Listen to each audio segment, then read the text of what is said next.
Produktivitas sawit Indonesia menjadi sorotan usai mencatatkan produksi yang lebih rendah dibandingkan negara tetangga Malaysia.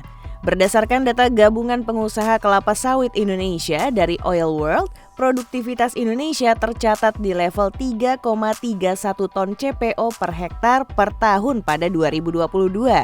Jumlah itu masih di bawah produktivitas Malaysia di kisaran 3,56 ton CPO per hektar per tahun. Ironisnya, luas lahan sawit Indonesia 3 kali lipat dari Malaysia.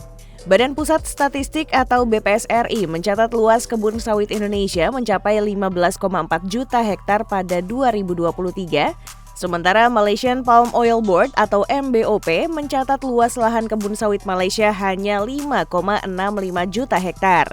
Salah satu penyebab rendahnya produktivitas sawit Indonesia disebabkan minimnya peremajaan sawit. Ketua Kompartemen Media Relation Gapki, Feni Sofyan mengatakan peremajaan tanaman kelapa sawit menjadi hal krusial bagi pemerintah dan swasta untuk segera dilakukan. Terlebih, konsumsi dalam negeri yang besar mengharuskan produksi dan produktivitas sawit juga meningkat dengan tanaman sawit yang produktif.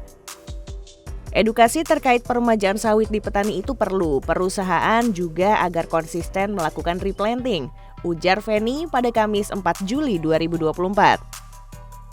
Di sisi lain, pengamat pertanian Asosiasi Ekonomi Politik Indonesia atau AEPI, Khudori, mengatakan aturan yang tumpang tindih juga menjadi penyebab realisasi peremajaan sawit rakyat terhambat. Seperti kebijakan Kementerian Lingkungan Hidup dan Kehutanan atau KLHK yang menyoalkan status kawasan hutan kepada lebih dari 3 juta hektar kebun sawit rakyat.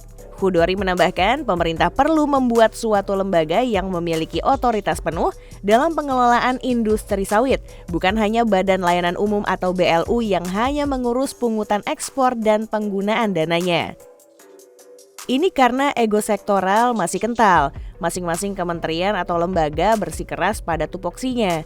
Sementara tantangan yang dihadapi mesti direspon segera oleh otoritas, ucapnya.